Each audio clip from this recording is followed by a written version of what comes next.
Hello everyone, मेरा नाम राहुल है और हमारी कॉम्पिटिटिव प्रोग्रामिंग सीरीज की आज ये 4th वीडियो है जिसमें हम लोग स्ट्रिंग्स के बारे में पढ़ेंगे, उसे प्रैक्टिकली कोड करके देखेंगे। तो चलिए शुरू करते हैं।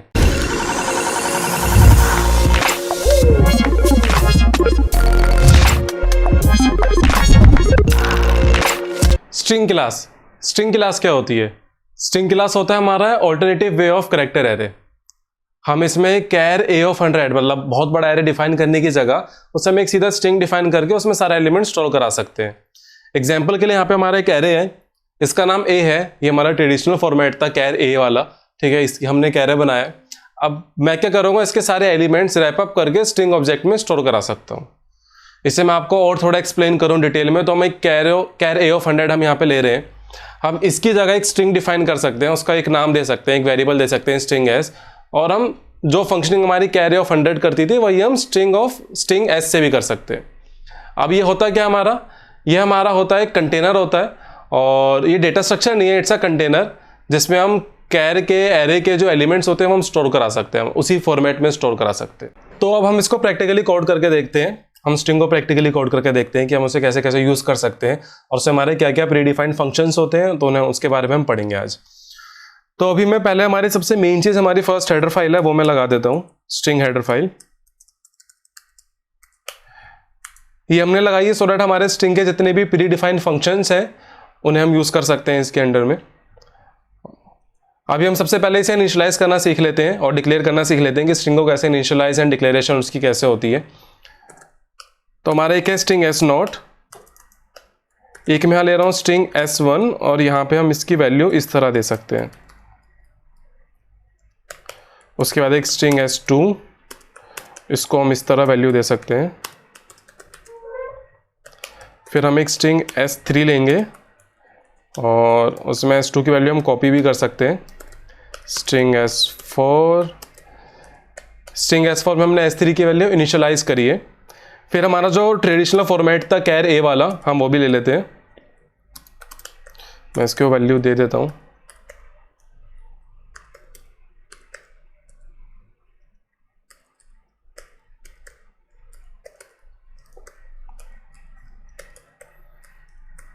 ठीक है, मैंने ABC वैल्यू दे दी है इसको। फिर हम लेंगे स्ट्रिंग S5 और उसमें हम इसकी वैल्यू कॉपी कर सकते हैं, इनिशियलाइज कर सकते हैं। तो हमने 6 तरह से हमने इस स्ट्रिंग को डिक्लेयर और इनिशियलाइज करा है। इसको हम प्रिंट करा के देखते हैं सो दैट आपको आइडिया मिल जाए कि क्या आउटपुट हमारा आ रहा है। तो C out S naught and L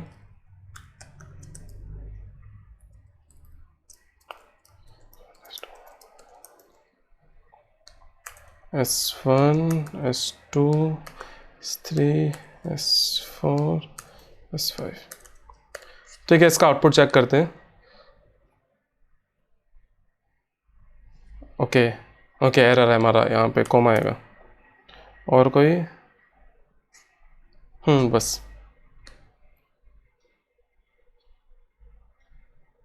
ठीक है, तो वहाँ पे आप देख सकते हैं स्ट्रिंग एस नोट के पास हमारी कोई वैल्यू नहीं थी, ये हमारा एम्प्टी स्ट्रिंग था। तो यहाँ पे हमारा ब्लैंक आया, कुछ नहीं प्रिंट हुआ है, मतलब ब्लैंक स्पेस है। फिर S1 हमारा हेलो था तो हेलो प्रिंट हो गया।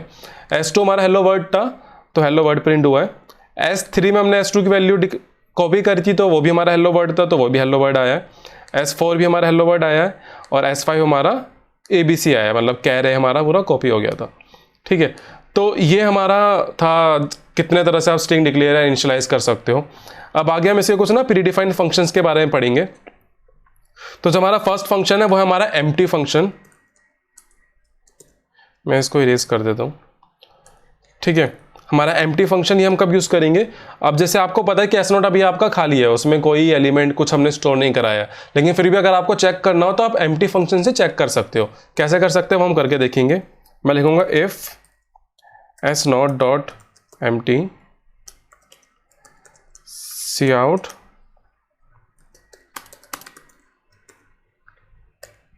ठीक है, s note dot empty true और फॉल्स रिटर्न करेगा 1 और 0। अगर इफ को 1 मिलेगा तो ऑब्वियस है वो काम करेगा और उसके अंदर जो भी हमने बॉडी डाली है, जो भी हमने फंक्शन डाला है या कुछ प्रिंट करने के लिए डाला है, जो स्टेटमेंट्स हमारे वो वर्क करेंगे। ठीक है, अब चेक करते हैं इसे। इसमें भी हमारा एरर आ रहा है। अच्छा, एस नॉट ये हमारा एम्प्टी फंक्शन है, ये बेसिक मिस्टेक है, एम्प्टी हमारा फंक्शन है, तो यहाँ मैं लगा देता हूँ। ठीक है, अब चेक करते हैं। तो यहाँ पे आ गया इट इज़ एम्प्टी। तो हमारा जो हमारा एम्प्टी फंक्शन है वो हमारा काम कर रहा है। इसके अलावा हमारे और भी कुछ फंक्शंस हैं, मैं आपको करके दिखाता हूँ। हमारा नेक्स्ट फंक्शन है अपेंड फंक्शन। अगर आपको किसी भी स्ट्रिंग के लास्ट में कुछ ऐड करना है, कुछ वैल्यूज ऐड करनी है, कोई स्टेटमेंट ऐड करना है, तो आप अपेंड फंक्शन से कर सकते हो। कैसे करते हैं वो करके देखते हैं।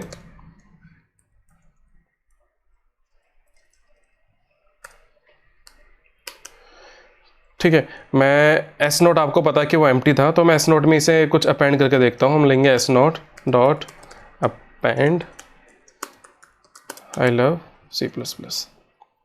अब इसको प्रिंट करा लेते हैं।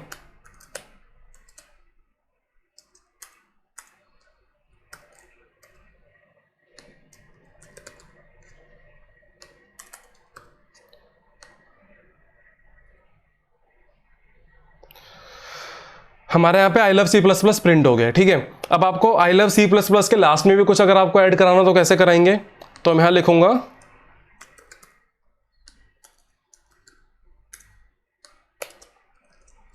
S not equals S not plus, अब जो भी आपको ऐड कराना है, सपोज मैं लिख रहा हूँ एंड पाइथन।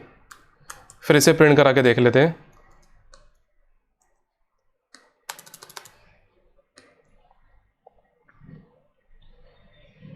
तो हमारा यहाँ पे आ गया I love C++ and Python. इस तरह से हमारा अपेंड फंक्शन काम करता है। अब हम आगे बढ़ते हैं हमारे नेक्स्ट मेथड की तरफ, जो कि हमारा है क्लियर फंक्शन। तो क्लियर फंक्शन क्या होता है, आपको नाम से लग रहा होगा, कुछ क्लियर करने के लिए या कुछ डिलीट करने के लिए। तो अगर हमारा कोई एक स्ट्रिंग है, उसमें कुछ एलिमेंट्स हैं और आपको वो पूरा स्ट्रिंग ब्लैंक करना है, वो पूरा स्ट्रिंग एम्प्टी करना है, उसके सारे एलिमेंट्स आपको डिलीट करने हैं, क्लियर करने हैं, तो आप यूज करोगे क्लियर फंक्शन का। कैसे करेंगे देखते हैं। ठीक है, मैं लिख रहा हूं पहले सी। अच्छा, इसके साथ हम एक फंक्शन और कवर कर सकते हैं, वो है हमारा लेंथ फंक्शन। लेंथ फंक्शन आपको नाम से पता लग रहा होगा, जिन लोगों ने पहले C++ पढ़ी है तो उन्हें भी इसका आइडिया होगा कि आप लेंथ फंक्शन से पता लगा सकते हो कि उस स्ट्रिंग में कितने नंबर ऑफ एलिमेंट्स हैं, उसकी लेंथ कितनी है उस स्ट्रिंग की। ठीक है,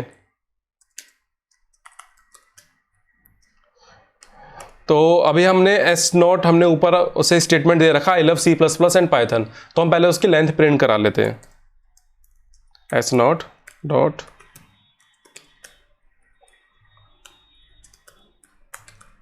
ठीक है, हमारी इसकी लेंथ प्रिंट हो जाएगी। अब मैं इसमें क्लियर अप्लाई करता हूं।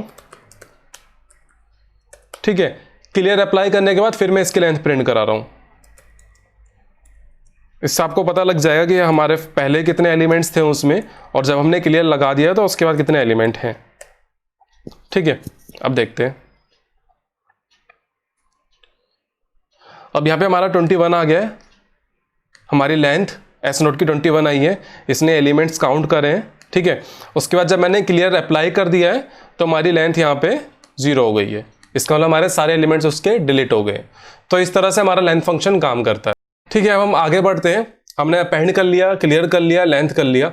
अब आगे कुछ मेथड्स हैं, हम उन्हें कवर करेंगे। तो मैं पहले इसे इरेज कर देता हूँ। इतना हमारा नेक्स्ट फंक्शन है कंपेयर फंक्शन। ठीक है, जब भी आपके पास दो स्ट्रिंग है, आपको उन दोनों को आपस में कंपेयर करना है तो आप इसे यूज करोगे। कंपेयर फंक्शन में करता हूं, दोनों स्ट्रिंग को लेक्सियोग्राफिकली कंपेयर करता है और आपको एक आउटपुट देता है। तो मैं एक एस नोट ले रहा हूं और एक मैं S1 को वैल्यू दे रहा हूं मैंगो। ठीक है, अब हम इस पर कंपेयर अप्लाई करते हैं। S naught C out S note dot compare S1। अब पहले बात करते हैं रिटर्न क्या करेगा। ठीक है, एस नोट जो जिससे हम कंपेयर कर रहे हैं, अगर ये वैल्यू हमारी छोटी वैल्यू है इस वाली वैल्यू से जो हमारी कंपेयर फंक्शन के अंदर लिखी हुई है, जो इसके आर्ग्यूमेंट में लिखी हुई है, अगर ये वाली वैल्यू हमारी छोटी है तो वो नेगेटिव वैल्यू रिटर्न करेगा। और अगर यही वाली वैल्यू हमारी बड़ी है, एस नोट जिस पोजीशन पे एस नोट है, अगर जिससे हम कंपेयर कर रहे हैं, या फिर ये वाली वैल्यू हमारी बड़ी है लेक्सियोग्राफिकली, अगर वो ग्रेटर है हमारी दूसरी वैल्यू से, तो वो नेगेटिव वैल्यू रिटर्न करेगा, सॉरी पॉजिटिव वैल्यू रिटर्न करेगा। ठीक है, और अगर ये दोनों इक्वल हैं तो वो 0 रिटर्न करेगा। ठीक है, मैं यहाँ लिख भी देता हूँ क्या क्या रिटर्न करता है। ये रिटर्न करेगा 0।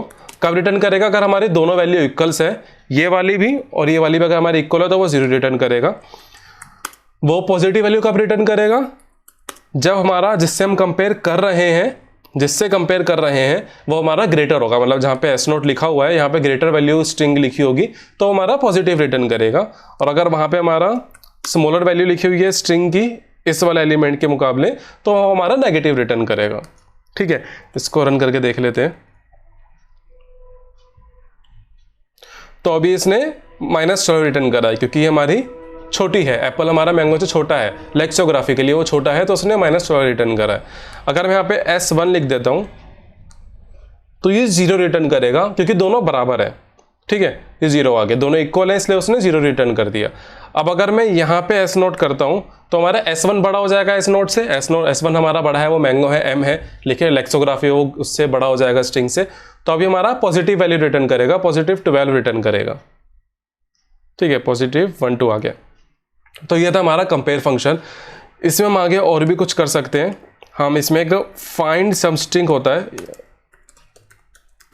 इसको अगर आप कॉम्पिटिटिव प्रोग्रामिंग के बिना एल्गोरिथम से करोगे तो आपको काफ़ी लंबा कोड करना पड़ता है। ठीक है, वो एल्गोरिथम वाला पार्ट है, उसके लिए अलग से सीरीज भी आएगी। ये भी हम कॉम्पिटिटिव प्रोग्रामिंग कर रहे हैं, हम यहाँ पे टाइम बचाते हैं और अपना एग्जीक्यूशन टाइम भी बचाते हैं, तो इसके लिए हम ये सारे फंक्शंस पढ़ते हैं। तो हमारा फाइंड सम स्ट्रिंग एक ही हमारा कॉन्सेप्ट है, एक मेथड है, इसको देखते हैं कैसे करना है। तो यहाँ पे पहले एक मैं स्ट्रिंग ले रहा हूँ, string s equals I want to have apple juice. ठीक है, ये मैंने एक स्ट्रिंग लिया है कि I want to have apple juice. आप क्या करेंगे, एक इंट लेंगे IDX इंडेक्स वैल्यू और मैं लगाऊंगा एस डॉट फाइंड, जिस स्ट्रिंग में मुझे फाइंड करनी है, और फिर फाइंड फंक्शन। ठीक है, फिर क्या फाइंड करना है, मुझे फाइंड करना है एप्पल, अगर मेरे को एप्पल ढूंढना है इसमें। ठीक है, सी आउट IDX। ठीक है, मैं एप्पल सर्च कर रहा हूँ, एप्पल को फाइंड कर रहा हूँ, और मैंने क्या करा है कि एक स्ट्रिंग लिया है, एक इंडेक्स लिया है, उसे मैंने वैल्यू दी है जहाँ पे हमारा एप्पल है, एस डॉट फाइंड से वो फाइंड क्या करेगा, पहले एप्पल को ढूंढेगा उसकी इंडेक्स वैल्यू को और वो यहाँ पे रिटर्न करेगा। फिर मैं इसे यहाँ पे प्रिंट करा रहा हूँ। ठीक है, अब देखते हैं क्या आएगा। तो इसने 15 दे दिया है। ठीक है, 15 कैसे दिया है, ये 0 से इसने काउंट करा है यहाँ तक, तो हमारा 0 1 1 और 4 5 6 7 8 9 10 11 12 13 14 15। ठीक है, हमारा 15th एलिमेंट एप्पल से स्टार्ट हो रहा है तो उसने हमारा 15 प्रिंट करा दी इंडेक्स वैल्यू। अब इसमें हम आगे इसी के थ्रू हम कर सकते हैं कि अगर हमें जो स्ट्रिंग है, जो हमारा एप्पल वाला हमने जो भी एलिमेंट फाइंड करा है उसे मेरे को डिलीट करना हो तो मैं लिखूंगा remove a word from the string. ठीक है, इसे हम कैसे करेंगे, इसे हम करेंगे, एक हमारा फंक्शन होता है इरेज फंक्शन। ठीक है, हम इरेज फंक्शन के थ्रू अपना कोई भी स्ट्रिंग एक डिलीट कर सकते हैं, कोई भी एलिमेंट हमारे पूरे स्ट्रिंग में से या एक पैराग्राफ में से, एक सेंटेंस में से हम डिलीट कर सकते हैं। कैसे कर सकते हैं वो करके देखते हैं।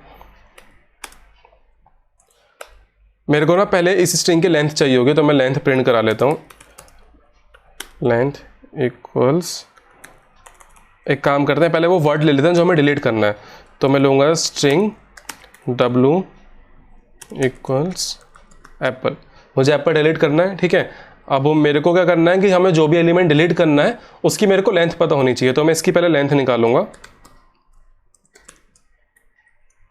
ठीक है, मैंने इसकी लेंथ निकाल ली है।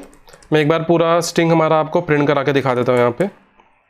ठीक है, अब मैं लगाऊंगा एस डॉट इरेज, जो हमारा फंक्शन है, हमारा फंक्शन है एस डॉट इरेज मैंने लगाया है, और IDX लेंथ। ठीक है, IDX हमारा क्या है, IDX हमारा 15 है, मतलब यहाँ पे। अब यहाँ से उसे कितने एलिमेंट डिलीट करने हैं, कितने करेगा वो, जितनी हमारी लेंथ होगी। लेंथ हमारी कितनी है, जितना हमारे एप्पल के एलिमेंट्स, नंबर ऑफ एलिमेंट्स है, तो ये हमारे कितने हैं, ये हमारे 5 है। ठीक है, अब हमारे इंडेक्स वैल्यू 15 हो गई और हमारी जो वर्ड है जो हमें डिलीट करना है उसका साइज हमारा 5 हो गया। अब ये क्या करेगा, ये उस इंडेक्स वैल्यू पे जाके 15th इंडेक्स वैल्यू पे जाके उसके आगे के जो 5 एलिमेंट्स हैं उन्हें डिलीट कर देगा और बाकी फिर वहाँ पे शिफ्ट हो जाएंगे। ठीक है, तो मैंने लगा दिया एस डॉट इरेज, इरेज कर देगा अगर ऐसे बोलते हैं, S dot erase IDX length. ठीक है, अब इसे प्रिंट करा के देखते हैं।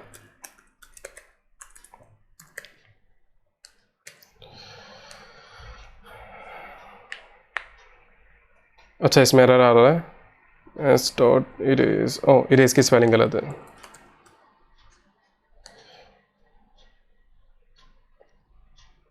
ठीक है, अब आप यहाँ पे देख सकते हैं पहले हमारा I want to have apple juice था जो हमारा स्ट्रिंग था पहला वाला, फिर यहाँ पे I want to have juice हो गया। अब यहाँ पे मेरे डबल स्पेस आ रहे हैं, तो मैं यहाँ चाहूँ तो मैं यहाँ पे एक स्पेस ऐसे डिलीट कर सकता हूँ, यहाँ पे स्पेस बढ़ा के। ठीक है, ये पूरा हो गया, कंप्लीट हो गया आपका I want to have apple juice. हमने एलिमेंट डिलीट कर दिया है। ठीक है, तो हमने अभी और क्या पढ़ा है, हमने एम्प्टी फंक्शन कर लिया था, कंपेयर फंक्शन करा है, फिर फाइंड सबस्ट्रिंग हमने पढ़ा है, उसके बाद हमने इरेज फंक्शन के बारे में पढ़ा है।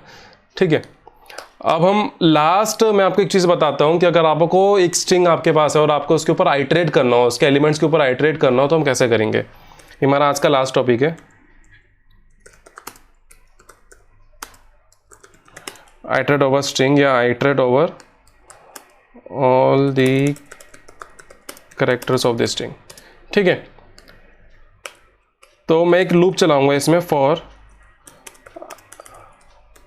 Int i equal 0 i less than s1 dot, या फिर s1 हमारा क्या है, s1 हमारा मैंगो है, चलो ठीक है।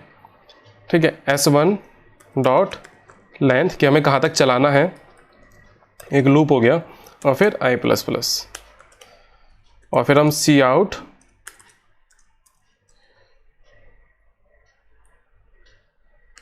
s1 ऑफ 5 एंड जिस भी चीज़ से आप आइटरेट करना चाह रहे हो, inverted comma, semi colon, something, कुछ भी। ठीक है, अब इसे हम प्रिंट करा के देख लेते हैं।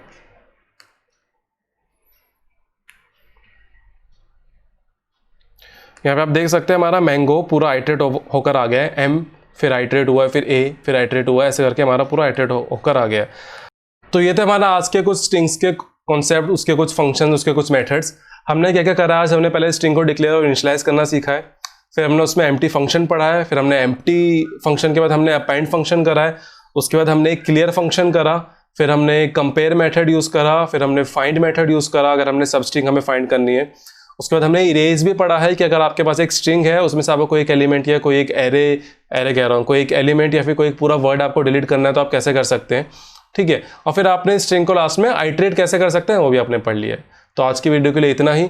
इसको लाइक करें, शेयर करें, अगर आपको कोई भी डाउट है तो आप कमेंट बॉक्स में पूछ सकते हैं। हमारी नेक्स्ट वीडियो स्ट्रिंग सॉर्टिंग के ऊपर रहेगी, तो उसे देखने के लिए, उसके बारे में पढ़ने के लिए चैनल को सब्सक्राइब करें। Thank you.